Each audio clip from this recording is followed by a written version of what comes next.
I kind of expect that this talk is not going to be what some of you at least thought it was going to be. We have a little different angle this time, and we want to call your attention. We are on the verge of serious problems, and it seems to be quite probable and quite true that civilization is going to have to begin with us. Practically every previous civilization has fallen. Fallen because of the lack of basic integrities or the inability to protect these integrities if they had been legislated into existence. As we go back over history, we are reminded of a few words in one of the old Sanskrit cosmogony stories, namely that the Great Mother, the Earth, has shaken a number of civilizations off her back already. Many we have no record of. They are completely gone. And out of them, one by one, came civilizations which we call past history. And history, as we read it today, is a long, painful account of the collapse of integrities. For thousands of years, the story has been the same.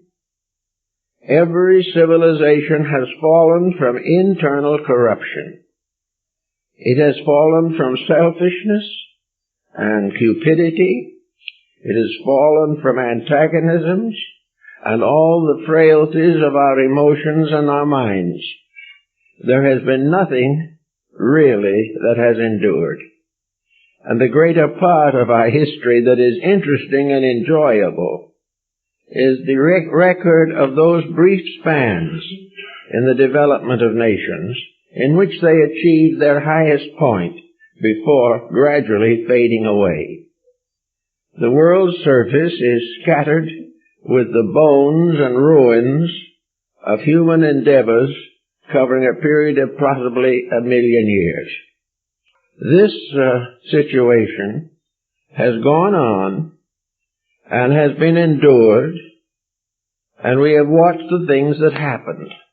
One of the interesting experiments which resulted in the motion of civilizations has been that peoples, finally disagreeing with their governments, moved out. Groups, minority to begin with probably, left the fold, went into some desert or forest or mountain region and built a new civilization.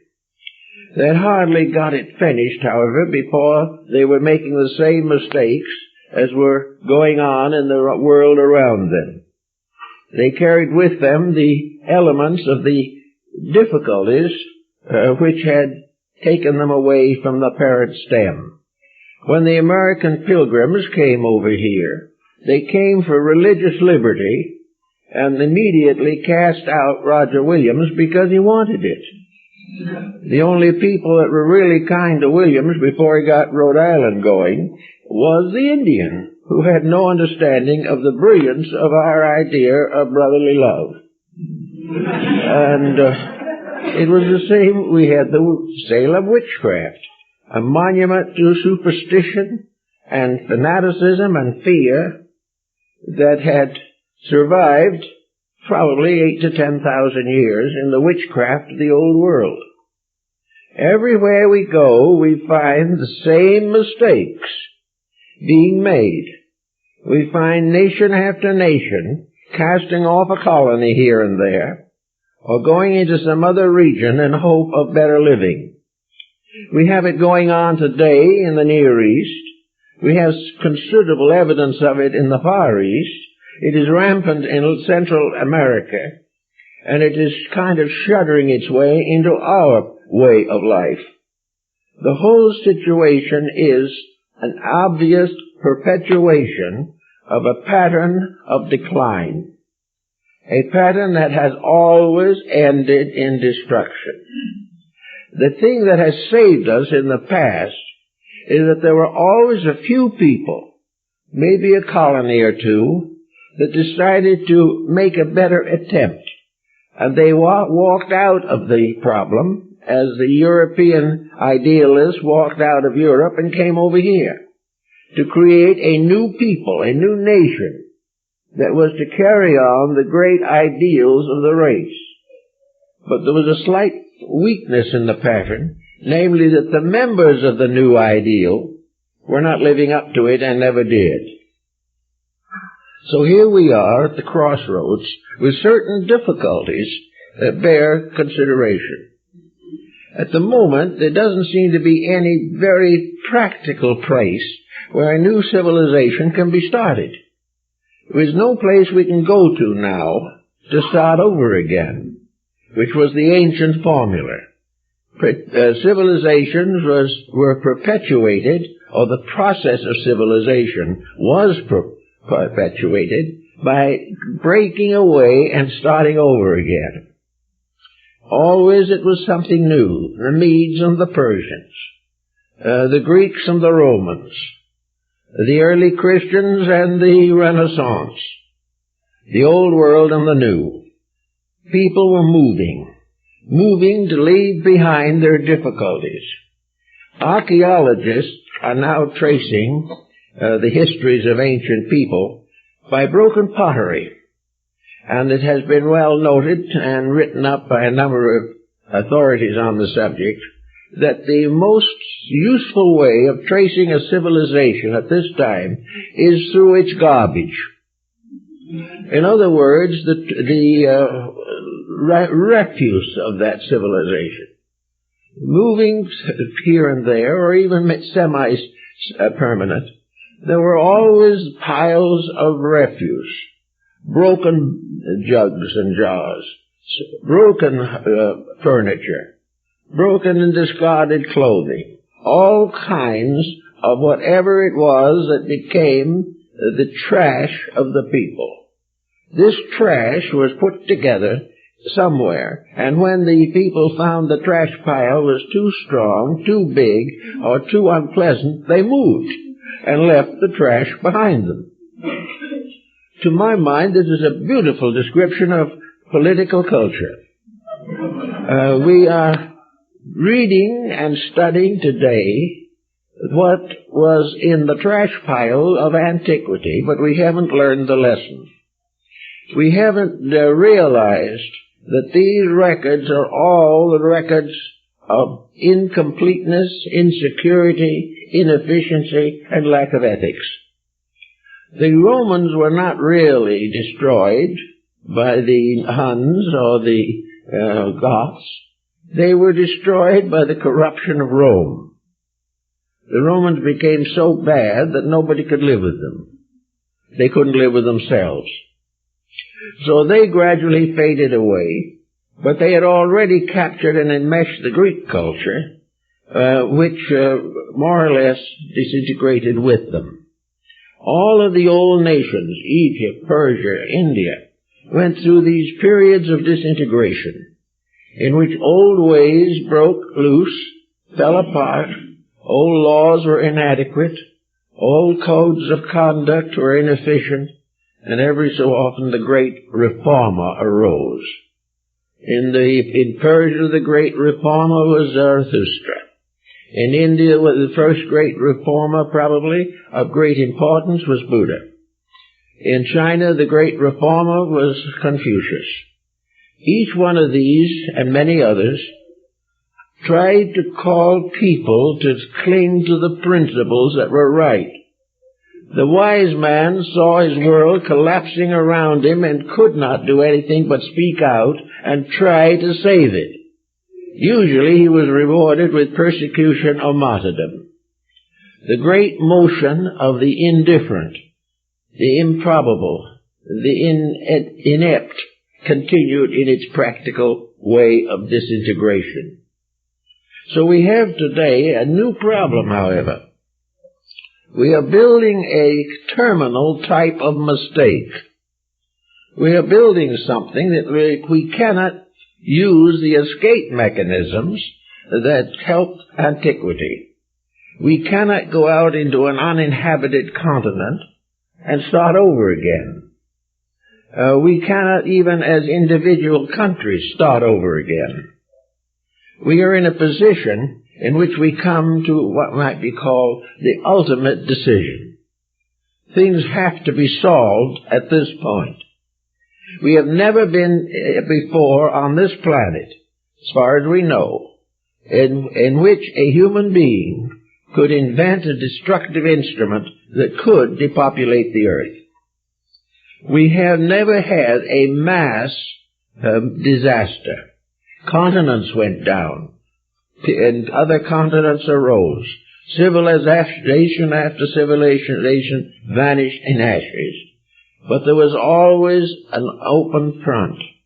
There was something new, something possible, something achievable that helped us to be cheerful in the midst of our problems.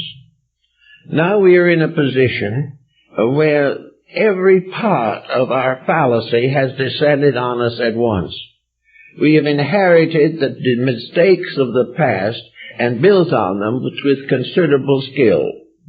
We have more mistakes, more problems, more disasters, probably, than ever before hit the world. We have had wars and the rumors of wars since men threw rocks at each other. But in this century, we have had the two most deadly wars that have ever been fought by humanity. We have had all kinds of magnificent mistakes. We have done them on a big scale. We have done them so well that they've maintained the media for years now, newspapers, television, all the other media that lives on our mistakes very largely, and then makes its own peculiar mistakes, particularly in the fields of entertainment and education. We have not had one really constructive change in educational policy since the Ten Commandments and the Sermon on the Mount. We have had all kinds of schooling, all of it fatalistic, all of it intent upon perpetuating a civilization that has never really earned the right to be perpetuated. Now, this might sound a little dour to start off Sunday morning with, but there's a point here that we want to make, and that is, within the last 20 years, we have seen something happening. We have seen people beginning to worry, really worry, for the first time in a long while. We begin to see people wandering around saying something has to change. Something has to be done to break this, to change this, or it will destroy us. This is the first time the average person has settled down to this type of thinking. It's the first time we realized that there was no way out except to improve, and that if we failed to improve, we would be in very serious trouble. Now, the press has told us in the last 2 or 3 years of vices, secret and public, that were encouraged and manifested for centuries in the Roman Empire. The Romans were just about as dissolute as any people could be until we came along and topped it. And nobody cares anymore. Crime is the type of thing in which the individual has no respect for the lives of others, has no intention of becoming a self-responsible person. Escaping through narcotics and things of this type, he can look back if he wants to and see how every civilization that went to pieces did exactly what he's doing now. They are breaking the rules, and by breaking the rules condemn themselves. Now, it's not in nature to destroy, and it has not been the intent of nature to create humanity and carry it down through 1,000,000 years of various experimental activities to wipe it out. The end of the purpose of mankind was to become a people worthy of survival. And nature will continue to remove those who prove they will not work for survival. But nature is not going to destroy the labors of millions of years in the evolution of life. It is simply going to do what it has always done, clean up a mess when it can no longer clean itself. So here we are now, and we say civilization must begin with us. Civilization must begin with now. It must begin with the generation to which we belong.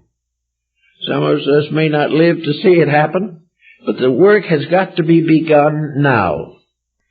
We must begin to recognize the values that are involved in survival.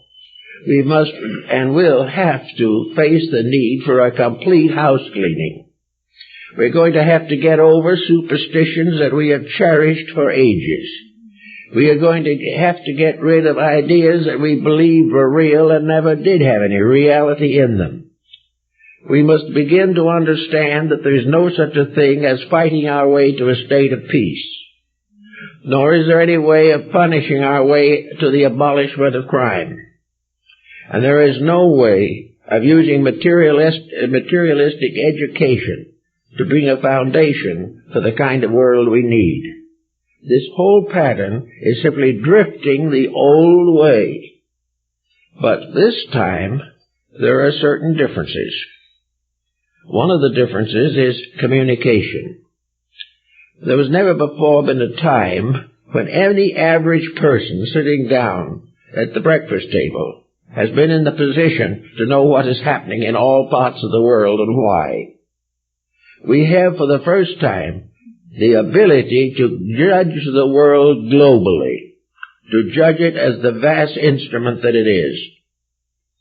There never has been a time before where the human being, in his advancement of social living, has had more to lose than he has now. The Romans had only the Romans to lose. We think now in the losses of continents and races. There was a time when we depended entirely upon one culture, our own, and killed half the race trying to maintain our own position. Now we realize that we are faced with a polyglot culture that has to be accepted. At one time we did not tolerate any religious notion except our own personal one. We belong to the only true faith. This is obviously breaking down very rapidly, and the possibility of the recognition of a world religion begins to dawn for the first time. If we could get rid of religious conflict, we could stop half of the wars that might otherwise arise. So we are here at a point of decision, and we are here at a time when very careful thinking by groups of people, this is eminently necessary, and it is happening. We get literature every day here from organizations, groups, individuals, working sincerely and desperately to find answers to the problems. And the only resistance to these answers lies in the entrenched orthodoxy that exists in all realms, political, social, economic, industrial, and religious. We are locked in a pattern, but we are breaking this pattern in every direction. Now, some of this breakage is going to be painful, but it may be the breakage that becomes the beginning of a new world order. Actually, Nostradamus in 1560, writing his quatrains and sextains, which have become famous throughout the world, declared that in the last years, the closing decade or so of the 19th century, there was going to be the greatest upheaval in the history of the world. But he says something else that kind of takes the worst taste out of that. For he says, in the beginning of the 21st century, the Prince of Peace shall come. Now he has been correct on so many points that it is not impossible that he could be correct in this one. He was correct in Hitler, he's correct in Mussolini, he was correct in Louis XVI, and many, many others. And there is no reason to doubt that he could be right again, that the Paraclete, the Prince of Peace, will come after the end of the present century. Now, whether this is to be understood as a person, or whether it is going to be a great wave of enlightenment, a great wave of integrities, which will allow the individual to relax and believe in truth, for the first time, perhaps, in history, without being afraid of dismal consequences. Now, to get to the point of the matter, we do realize that public opinion is a very important instrument. The thing that has not been aroused up to the present time has been what might be termed the mass thinking of the world. This mass thinking has been largely dominated by conditions of survival. It has been dominated by economic pressures. It has been dominated by social customs and patterns, which have disabled it so far as a guiding force is concerned. But the voice of the people remains the voice of God. But the people have not spoken until now. One generation after another has gone down in silence, or has escaped into some political exile to nurse its wounds. Now, however, the world people are being aroused as never before. The probabilities and possibilities of a world union in which the despotism of the few will be made impossible by the integrities of the many. This is a world now in which the average person who has preserved their integrities in spite of the difficulties, or if they have not been able to preserve them, have wished that they could and would be glad to apply them when possible. That this pattern is building up as never before. It is building up in a way that must incline us to realize, or at least to contemplate, the fact that the new motion is not going to come from a specialized group of intellectuals. It's not going to come from those who have been perfectly content to allow the evils to continue, but have regarded the great task being merely to chronicle them. We are not in a condition to enjoy this type of chronicling anymore. We need work. We need actual achievement. It is no longer useful to remember all of the misfortunes of the past. It is now necessary to stop copying them and not do the things that have always been desperately wrong. Actually, if you look around and see the situation, nearly everyone you will meet today is worried. And not only worried, but with a subtle realization that there is a power capable of solving some of these issues. Now, all the way down through this same story that we're telling you, we must follow the course of religion, which has been a very important factor. Way back in the beginning, religion was very largely shamanism. It was just the individual worshiping ghosts and making sacrifices to ancestors. Gradually, religion, however, has become a great moral force. It has arisen in every nation of the world and has been very much involved in all progress. With the decline or decay of religion, the fall of empire has been greatly hastened. Today, religion is one of the most important factors in the perpetuation of the improvement of the race. Religion, however, has fallen into the same evils that every other art and science has suffered from. Religions have been divided until today 6 or 7 major religions are having the serious time trying to reconcile their differences. The differences of religion are just as dangerous to survival as the differences of economics or politics. The great basic factor that the human being depends upon cannot simply be physical leadership. There must be in the individual a realization that there is a justice beyond the corruption that we see. There has to be in the spiritually minded individual a faith in something greater than himself and a sincere belief that this greater thing is going to be victorious. Unless we have religious integrities to support us, our troubles will increase. And in every nation that has gone before, that has had trouble, religion has been involved in that trouble. And as religion declines, or was, we say, exiled from the daily lives of the people, conditions got worse. Because the individual has only one ruler that is capable of dominating the common consciousness of mankind, and that is the concept of deity.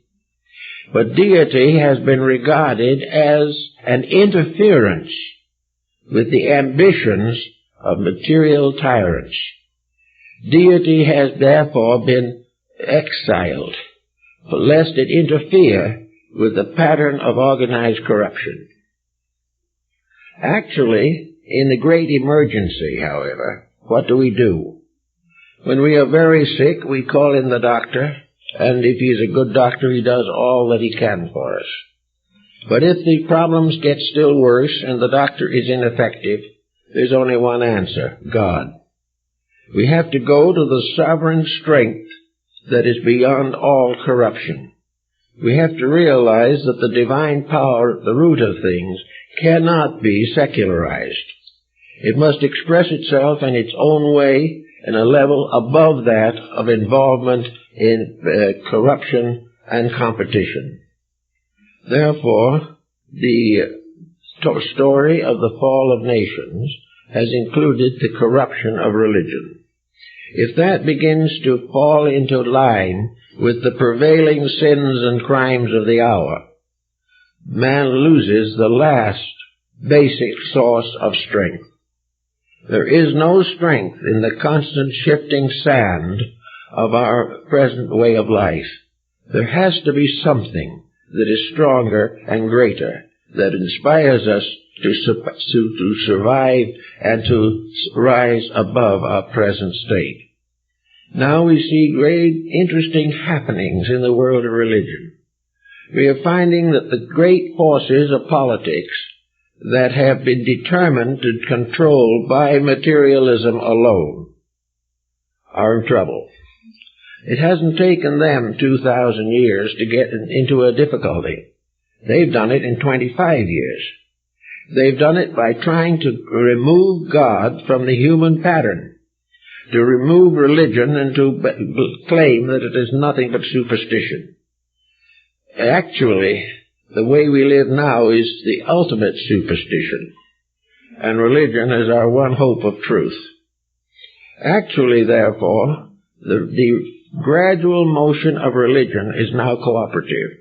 Little by little, faiths are becoming more mutually understanding.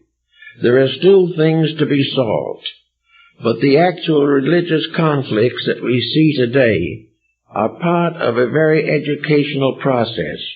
We can see, for example, for the first time with certainty, that ultra-sectarianism is not only the cause of religious destruction, but of the destruction of human hope. The differences of religion are becoming painful. It's becoming obvious, perhaps for the first time, that average persons, quiet, simple persons, are beginning to realize that all religions are merely names for one spiritual necessity, that we are absolutely dependent upon faith when all else fails. Actually, Plato observed on one occasion that the end of all philosophy and wisdom is the building of faith. All wisdom leads to the realization of the presence of the divine power. Now, we are very carefully eliminating that from our way of life. Now, there were reasons why we did it.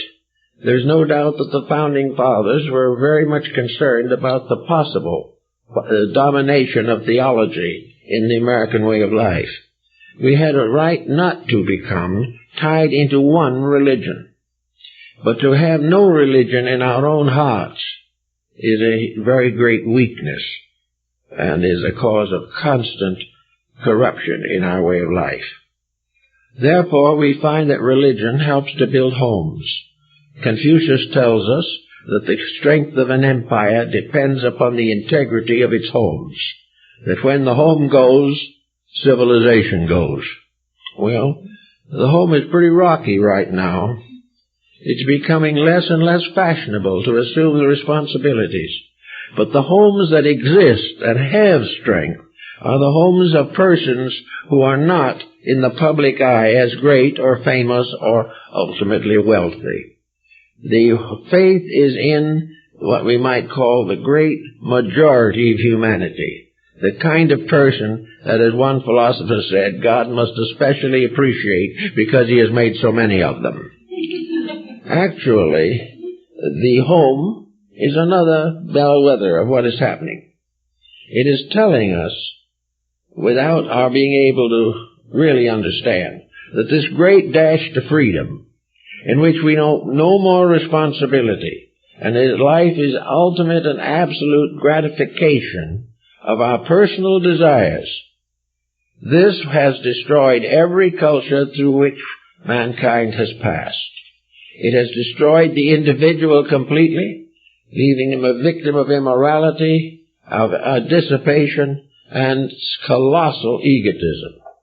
It has left all the world in trouble, simply because the individual is determined to live his own life in a universe in which there is a universal law that must be respected. So we watch and we see what happens all the way along. But we see two things that are rather interesting. Actually, at the moment, the two civilizations, so-called, alleged, that were devoted to atheism, can't make it work. Instead of it being the great liberator from superstitions, it has been the great enslaver to tyranny.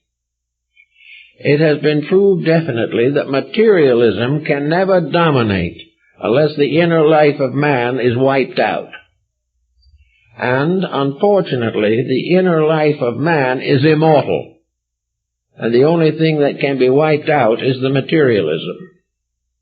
Materialism is an aspect of human intellectualism. Faith is part of a divine endowment which we have all received from eternity and which will be ours to the end of the world. So little by little, all around, we see the signs of a great new order of life.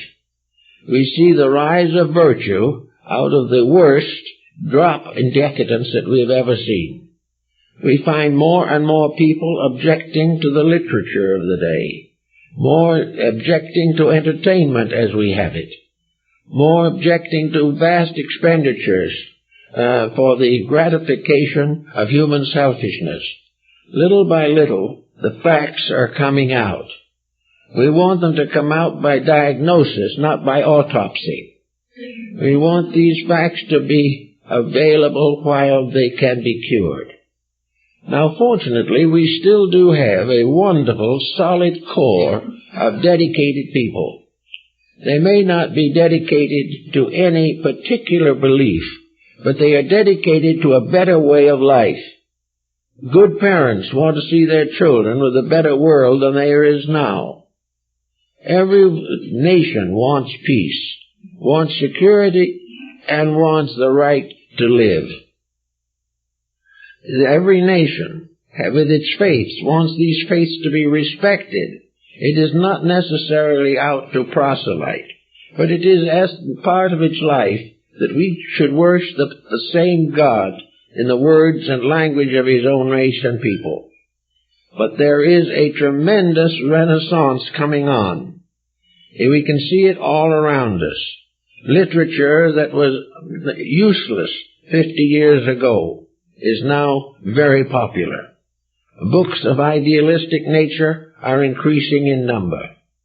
I remember going back to the days when the Boston Public Library refused to accept a religious book unless it belonged to one of the major churches. Now that it is asking for advanced individual religious and mystical items. It's all changing.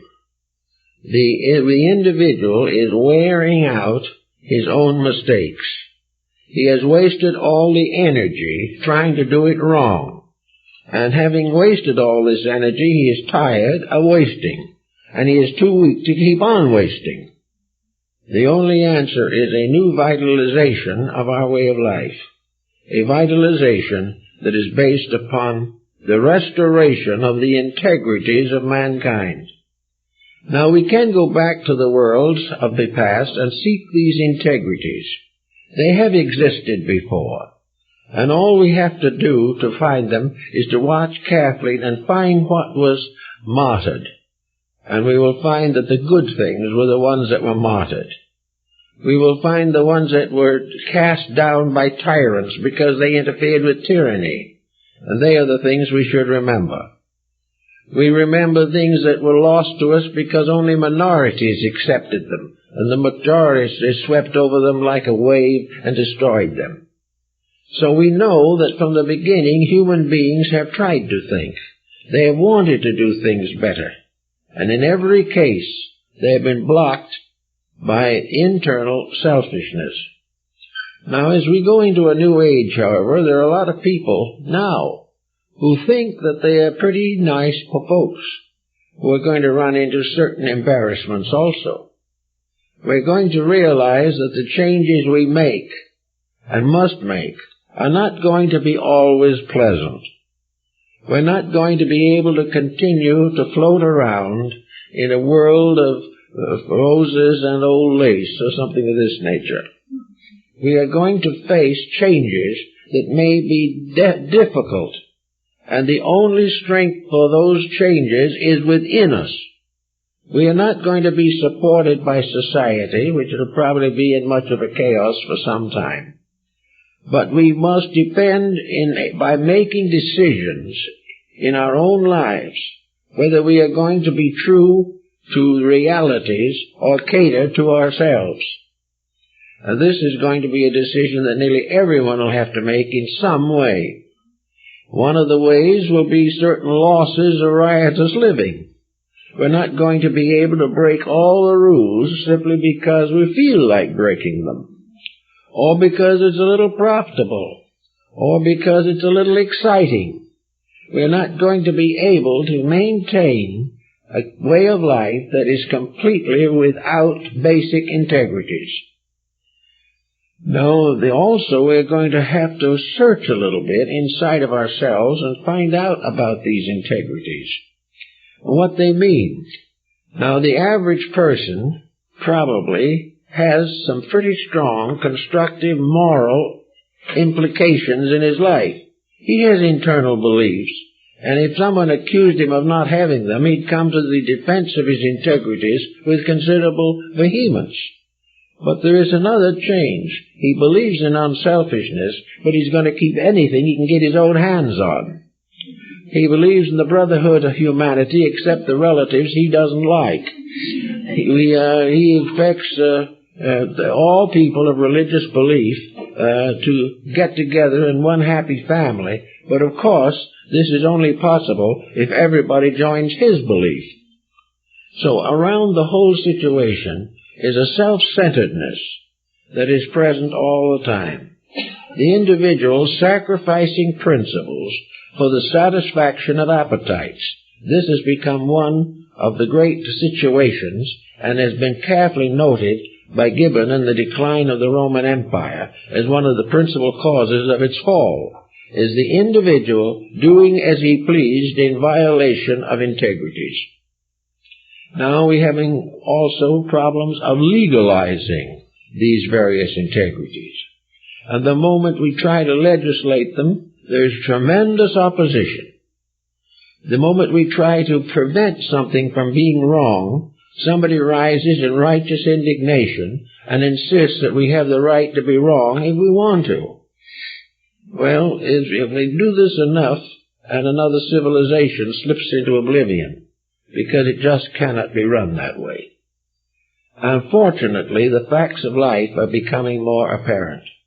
Writing in the field, entertainment in the field, more and more we see the traces of an improving idealism.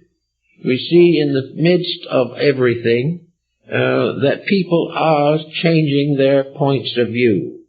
And we are also noticing that the entertainment field is receiving a great deal of bad press because of its own failure to maintain proper ethical balances and integrities. The average person is tired of being tired. He is tired of being exploited. He is tired of being corrupted. And he is tired of the idea that everybody can do whatever they please and leave him in the lurch. So this attitude growing is like the little mustard seed in the biblical parable. The mustard seeds of good intention are beginning to grow. There is more and more emphasis upon the development of personal integrities. There is less and less acceptance of the conditions that we have known. The exposés of the delinquencies in education, in business, in policy, in sports, in everything. We begin to see a world that is simply honeycombed with corruption. It is something that never before have we seen in our time to the degree that we see it now. Now, the great hope of it all is that seeing this, realizing it, and perhaps being among those who suffer from it, there's going to be the strength to stand up for integrities and prepare for a new way of life. This new idea of a new way of life is getting into literature these days. It is being talked about.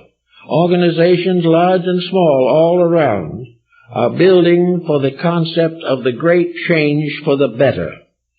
That there are going to be new morals, new ethics, new principles. That we're going to transcend competition, and that cooperation will be the power that saves humanity. Actually, the one or maybe two great principles involved in this, which we all have to face, one is personal ambition, which is the cause of one area of corruption, and the other is wealth, which is a cause of the other great wave of corruption. The individual must expect, therefore, to change his attitudes on these things, and to realize that we are all here as tenants in a universe of potential beauty. We are going to be forced to face what we're doing. The air pollution problem, the water pollution problem, the loss and corruption of natural resources, all these things add up to the dynamic need for change. And we are not going to be willing to really change just because we should. We're going to come to it because we can't survive and can't live and can't stand the situation as it is. So the hope of a new generation of people, the hope that the children of this generation will come into a better world than we did, and will have a better way of life than we have known, that this is possible, that gradually various institutions are going to change their ways. Nearly every group that we have fostered as being so wonderful we could hardly stand it has now been mixed up into scandal and corruption. We are no longer able to be proud of science. We can't be proud of art or music or literature. We can't be proud of any of the achievements of the individuals, except in very few cases. For the most part, we have to regret practically everything that is happening. And in regretting, we face a continual expose of this material. We find constant use of false and fraudulent means of accomplishing any end that will add to money or fame. Well, most people were not planning to be famous, and not particularly planning to be rich. But this pressure has moved legislators, it has moved cultures to make laws to favor the very things that are causing trouble. We are not trying to actually cure crime, we are punishing it. We are not trying to educate people, we are trying to make conformists out of them. And we see one great industry another going into bankruptcy. We find this tremendous surge of refugees coming into this country and into other countries also. The tremendous mixing up of peoples trying to find a way of life to survive. They are not here because they want to be rich primarily. Some do, no doubt. But they're here because they do not want to be murdered. Militarism as a solution to problems is becoming obviously impossible. The only thing it can do is multiply the miseries, tragedies, and pain of humanity. Somebody has to solve it. And there's no reason why a solution is not possible. After all, there are enough people in the world to get along together so that these things are not necessary.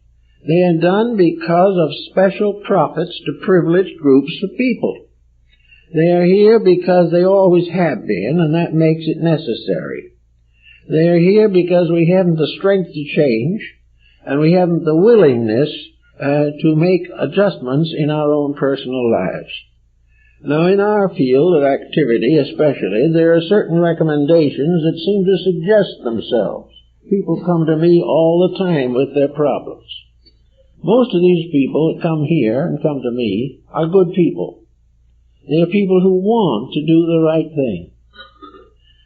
Some of them, however, don't have the strength to do it. They don't have the ability to rise above painful and difficult relationships with each other. They are not able to stand the prospect of pain or disappointment or disillusionment. Therefore, they cling to the little fallacies which they feel have made life possible for them. Actually, most of these people need a kind of refresher course in how to live, because there are things that we can all do reasonably and moderately to be helpful. One of the first things that the individual has to realize is the importance of being a citizen of a civilization. Citizenship, in the ultimate, is the most important of all factors, because in the codes of citizenship, it is assumed that the individual who is the citizen of a country or a community assumes his share of the responsibility for the success and integrity of this community or country. He is here to protect the values of the citizenship which he attains, or which he is born with. In antiquity, people were not usually born citizens. They had to earn citizenship. We gain it as part of our heredity. But we have to realize that citizenship is something that is more than merely the privilege of living in an area and abusing its values and corrupting its integrities. This is something that has to be learned by the hard way. And most people don't really want to do wrong. They don't really want to. They don't think it's wrong. They don't think it's wrong to do what everybody else is doing. And with this kind of pattern, it gradually spreads over the entire community. But there are very much danger signals. The black birds seem to be coming back to roost under the eaves. The difficulties we have caused are returning to us. The mistakes that we are making hurt us now instead of somebody else. And the great patterns by which we have tried to live have obviously become impossible. Now, presuming that we go on for another 100 years, approximately the way we are now, what is we going to have? People are beginning to think of that now. We've been thinking of how much better we were than the past, but not now. We begin to think of whether or not we're good enough to survive into the future. Here we have practically every natural resource exploited and corrupted. A large part of this corruption is for military ends, and the other is for the maintenance of the profit system. These two become the great despoilers of the planet. We are despoiling it in every way possible. We are now struggling with the problem of nuclear waste, for example. And among nuclear waste, we have all kinds of other things. We have all kinds of acids and toxins and insecticides and everything you can think of pouring into our streams, rivers, and oceans. This can't go on forever. And yet nobody seems to be willing to get along without it. And the great cry that goes up when you talk about this is that if we don't do these things, there'll be no profit. We won't make any money. And even more intimately important to the labor unions, we'll have no employment for them. Employment depends upon following processes, apparently, that destroy people. Employment depends upon the corruption of the planet. Employment depends upon a heartless competition. Without it, these people won't work. And it's going to be very hard to get people to vote themselves into unemployment. So all these things tie together in patterns which the human being does not know how to break through. He does not know how to change these things, which he knows should be changed, but can see no way of making these changes without desolating himself and perhaps his entire community. Well, this seems the way it is, but that's why we're building up this particular problem. There is going to be the time, and it's not too far off, when we are not going to be able to do some of these things. That we are not going to be able to have so many cars we can't move on the highway. We're not going to be able to have so much of everything that there's a glut on the market, that one after another great corporations go bankrupt from competition alone. All these things are moving forward. Gradually, every day, we read of something that is falling apart. Now, let us assume for a moment that supposing we were sick, supposing we are suffering from arthritis or kidney trouble or something of that nature, and each day we feel a little worse. And, of course, we don't want to change our eating habits because we're accustomed to those. So we feel a little worse. Then we find that we're having a nervous tension with our relatives. Well, nervous tensions arise, nothing you can do about it. So we feel a little worse. Then we discover they passed some new rules that are throwing a tax on us more than we ever paid before. We feel a little worse. Also, we sit down for an evening of entertainment and we feel a lot worse. So we go along and we get feeling badly, but we see nothing to do about it. So finally we go and buy a couple of bottles of diet pills or something and think we're struggling with virtues. But as we go along, we feel a little worse. And after a long time of this feeling a little worse, someone said we should go to the doctor and see about it. No, we don't want to do that. That's the last thing in the world we want to do, because he's going to give us a lot of pills. And he's also going to give us a bill that will stop us in our tracks. So we don't want to do that. Now, the doctor in this case would be a consideration of the values and facts of life. But we keep on getting sicker and sicker. And finally, we have to have a doctor. And the doctor tells us that we do what we should do, or we don't survive. And if we come too late, we're not going to get well anyway. So we gradually find that humanity is like this. It's feeling a little worse all the time. But it doesn't want to talk about what to do about it, because this would interfere with something. And after all, we have another problem that we have to face, and that is no matter how well we live, we're not going to last forever anyway. So all these things add up to a great status, and we are going to suffer anyway. But this is not really what's happening.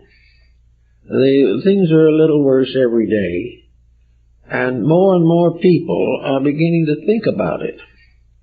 And as it gets a little further along, and we get into more trouble, one of these days, if we're a good democratic people, we're a democracy, we're going to vote against the things that are causing these problems.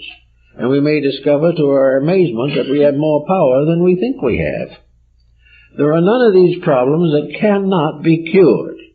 But in order to cure them, we've got to be intelligent, honest, constructive-minded, and optimistic inside, with a strong faith in a divine plan working behind all of us.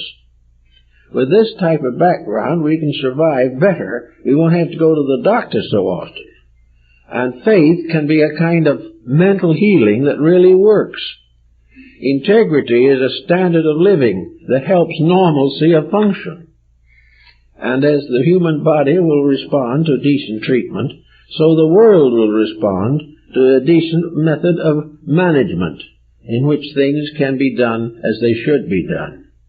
All of this nightmare that we have passed through since the beginning of history is a series of bad dreams based upon the mistakes that we have cherished and maintained and defended to the bitter end. Millions have given their lives on the battlefield to maintain false doctrines. Now we've got to begin to stand up and live to take care of good ones and see that they get fulfilled. It is one thing for a person to die for a conviction, but it is more important to civilization that he stands up and lives for a conviction and does the things that are necessary. We have, it would seem, about another 10 years before this thing is going to get pretty bad. In the meantime, we can all start taking care of the problem. We can start with ourselves.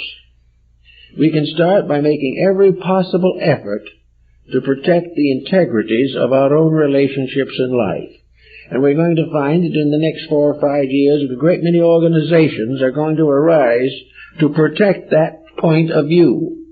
We're going to begin to be more critical of how we spend our money. We're going to be more critical of the quality of merchandise and labor that we have. We are going to be more willing to work a little harder ourselves instead of allowing other people to exploit us. We're gradually going to also realize the power that the individual has in the reformation of his community, the power of being right in the first place, and gradually withdrawing his contracts and contacts with things that are wrong. He will finally become capable of measuring a good product when he sees it.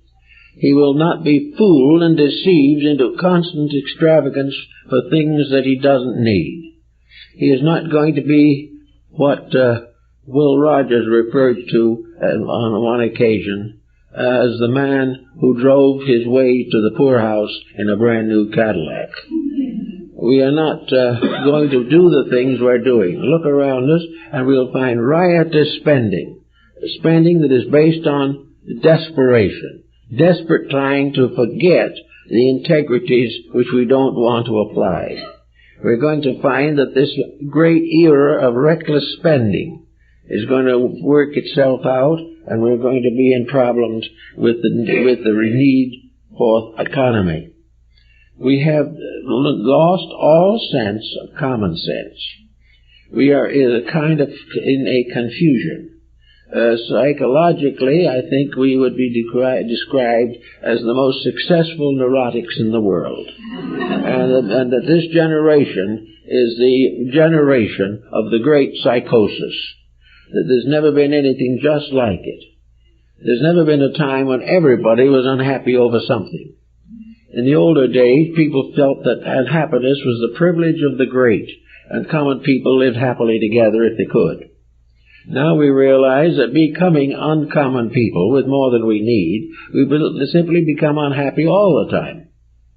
And the whole problem is the fact that we insist on doing everything to accumulate wealth, when in reality what we should be doing is supporting integrity. That wealth seems to be the only answer. But wealth is buying less and less every day. It is costing more and more to waste than it ever did before. It's not producing the ends that we think it's producing. It's not doing for us what we hope it could do. It is simply prolonging the agony of drifting into bankruptcy. So that we should be the leaders in this particular field of endeavor. We should be trying with the very best that we have to keep the rules of the inner life.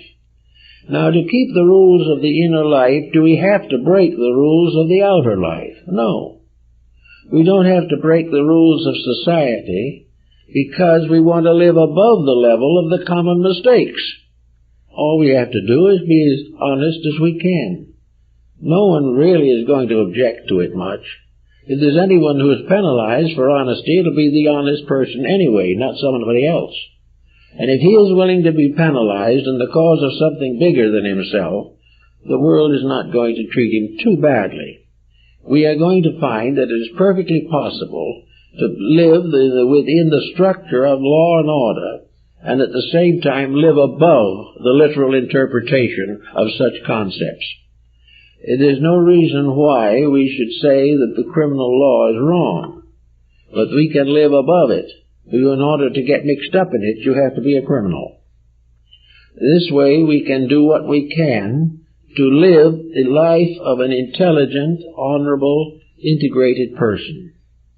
If we have any problems that need special care, we can always have counseling. But counseling, for the most part, except in exceptional cases, is not necessary. We can sit down, have a heart-to-heart talk with ourselves and get the best counseling there is. Because the individual down inside of his own nature, if he keeps quiet and thinks about it, he knows when he does wrong. He knows when he is not doing what he should be doing as a member of society. Now, the peer group problem has been one in the sphere of education that has been very troublesome. The young people are following the peer group. They are being corrupted simply because corruption is fashionable and is an indication of liberation from bondage to common sense, which is the problem that they are all suffering from. This peer group is always in trouble. The members of it become drug addicts. They become hopelessly involved in immorality. They lose all hope of any education or integrity. They're not even interested in it. And so this whole generation of young people is drifting to trouble. So last week we mentioned the idea of reincarnation being involved in some of these things, and karma. And the answer to that problem is very definite. These young people who are getting themselves into desperate difficulties are learning whether they want to or not. And the idea that they are destroying themselves has to be subject to a philosophical interpretation. We may destroy our body. We may kill ourselves. We may drink ourselves to death, but we do not die. Every one of the excesses and abuses becomes part of a karmic body of realizations and realities. And in spite of every mistake we make and every tragedy we get into, we are ultimately, inevitably immortal and will revive the values that we need. But we're going to do it the hard way. We're going to have a lot of suffering. We're going to have a lot of young people who don't know what to do about it. And we're going to have a group of elders who don't know what to do with it either. But if society rises in its proper attitude of construction, if we get values working, if we get into education ideas that educate rather than merely school for employment, if we get into religion and for a more honorable attitude towards the daily needs of life, and get into the labor unions more honesty, we can gradually change all of this. But the only way we're going to change is because we reach a point where we can't stand it any longer. The idea of the better person joyously going on to be still better is wonderful, but not common. But the individual who can't stand the problem, who can't continue, is going to become a hopeless member of society, and the very exploiters who are exploiting the public will have nothing left to exploit. They will have destroyed the very exploitation fields which they have developed. I think Mr. Nostradamus is probably pretty nearly right. Within the next 15 or 20 years, there may be a great leap into the future. A leap that is encouraged and sustained, not by writing, not by motion pictures, not by television, but by the average person seeing for himself and being unable to deny the absolute need for change. He is going to realize that he can't take it himself any longer. When the other people were taking it and he wasn't, he was comparatively secure in his own thinking. But when he becomes one of those who can't make it either, we will see changes. Now, we are finding changes in some places that are resulting in very grave military and criminal actions. We are finding revolutions and tyrannies and terrorists. All of them are byproducts of a series of building up of mistakes. But the actual answer to the problem is that they also, to a large degree, are supported and sustained by false values. Values which induce fanaticism or cupidity or ambition or resentment or revenge. All of these negative emotions. As the conditions clear, there will be no need for this. Little by little, the individual will realize that there is no real use in all this violence. When integrity, when honor and right thinking constitutes the peer group, when the leaders and those most admired are those who live the best, you will find their great ambition to improve, a great determination to do better with ourselves and with life around us.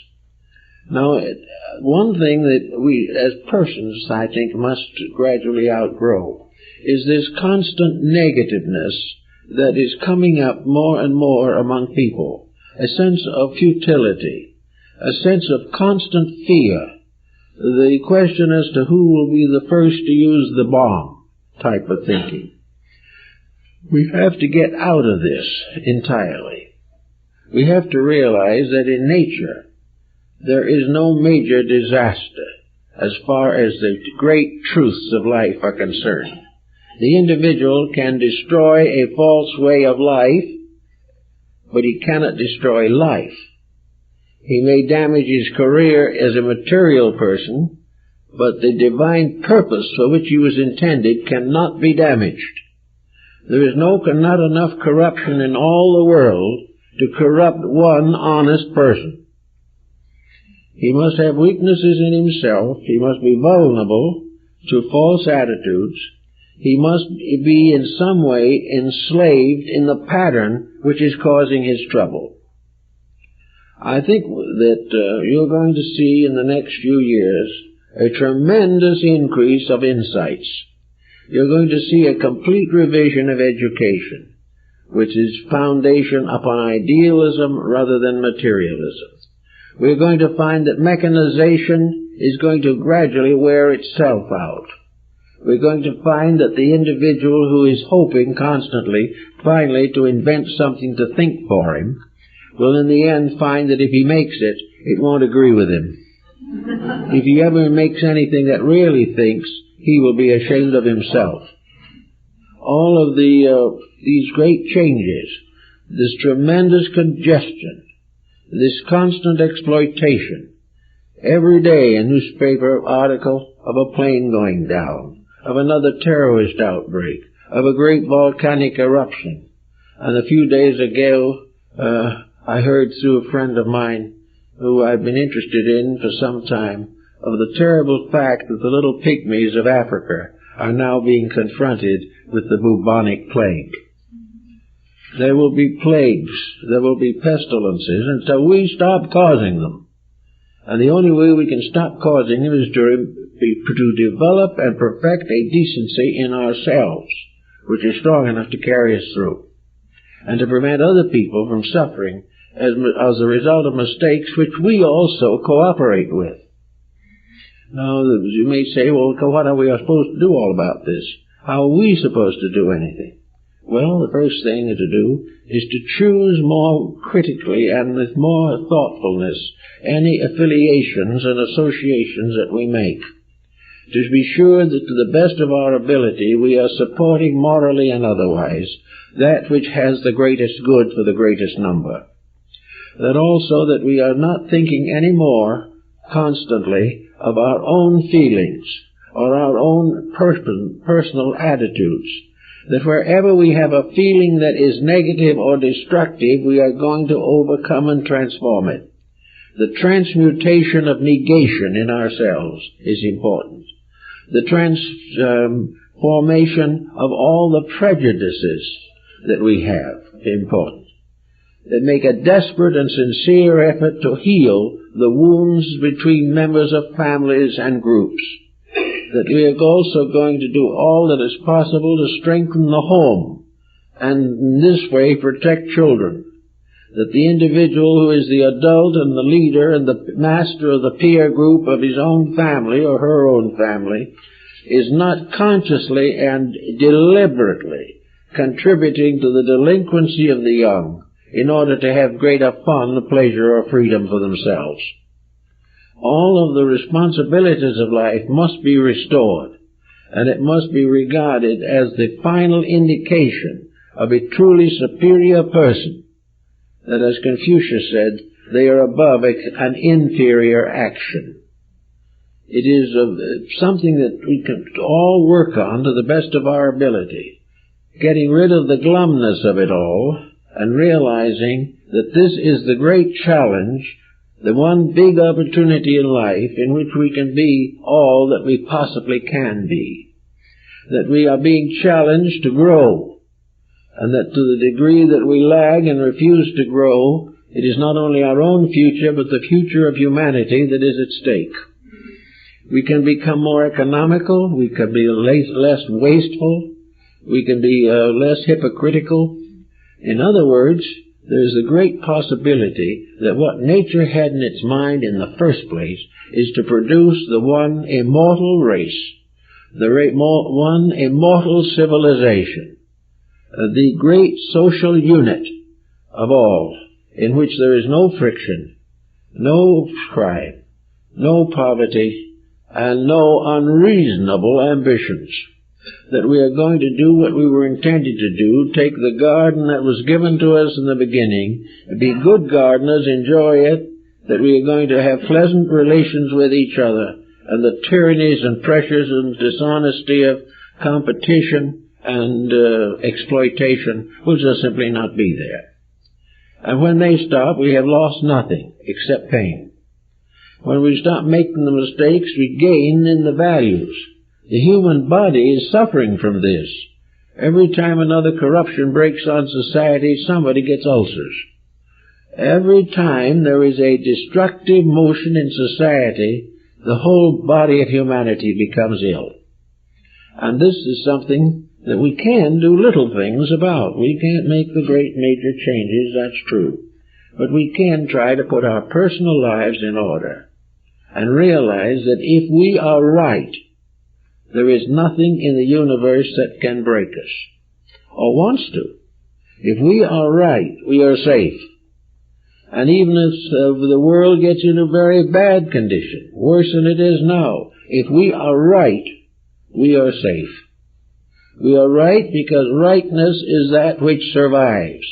And we are assured in the Scriptures that the just person shall not be moved. And around us is a world of persons striving for justice and not knowing how to get it. But if we are true to the principles that we believe in, nothing can really damage us. We can have certain physical difficulties, but they are all less and unimportant in comparison to the great security that we have as individuals of dedicated integrities. So if we want to get into this new age that's coming, I want our children to get into a new world in which competition and war and hate and crime will gradually be buried with the other sins of the past. We can help to do this. There can be no victory now in war. And Even this fact is suspending war. If there was any possibility of a single country being magnificently victorious, we'd have had it already. But nobody can win. And now there's nobody who wants to be the first loser. And no one wants to inherit or conquer nothing but a graveyard. So the very evil itself is stopping itself, preventing itself. And as we go along, coming a little wiser, because we are facing in more and smaller ways, like nuclear leakage and things of this nature, or we're trying to pour it into some ocean with a full realization that in due time it'll kill all the fish, all this is becoming ridiculous. We are painting ourselves into oblivion. And there is so much good in us and so much good in the world that we can't afford to throw it all away. And in order not to throw it away, we've got to get solidly behind true progress. And in every action that we make, every purchase that we make, every relationship that we set up, will be carefully considered in terms of its integrities. And that in that way, we can gradually weed out honesty. If the peer group in the world is honest, the rest of the world will follow suit. And if integrities and proper religion, proper philosophy, proper arts and sciences, in their proper relationships, make better people, we'll all be for them, and will support them. But if they continue to exploit us, we have a right to decline to be exploited. So in a sense, it seems to me that civilization does begin with us. We have gone through a number of different relative stages of barbarism. We are in the midst of a magnificent tyranny. Now the putting it together into a safe pattern for us all is with us right now. The evidence is now so strong that it can no longer be questioned. And there is no longer on this planet any place to escape to and build a new world closer to our heart's desire. There is no longer a possibility of a utopia except that the whole world shall become a utopia. And that was what Nostradamus believed was going to happen. We were going to fight and fuss and fume a little longer and gradually wake up some morning and realize that we are suffering not so much from tyranny as from just old-fashioned stupidity. That we look at facts and refuse to see them. And we allow a few private prejudices or a little cupidity of our own to endanger the survival of a great motion in nature. Well, the motion is going to go on, whatever we do, but our relationship with it can be very difficult unless we move with it. If we support it, carry it forward, dedicate ourselves to that which is obviously right, we won't have too much trouble. We will have a pretty fair time. But if we keep on thinking of nothing but our own selfishness, or lose all moral control of our own children, or allow narcotics to take over, then we are going to find nature doesn't like us anymore. And first thing you know, she'll do what she has done before. She will shake another civilization from her back. We don't want that to happen. But of course, if we adjust and the civilization goes, we'll be standing there probably with not much company.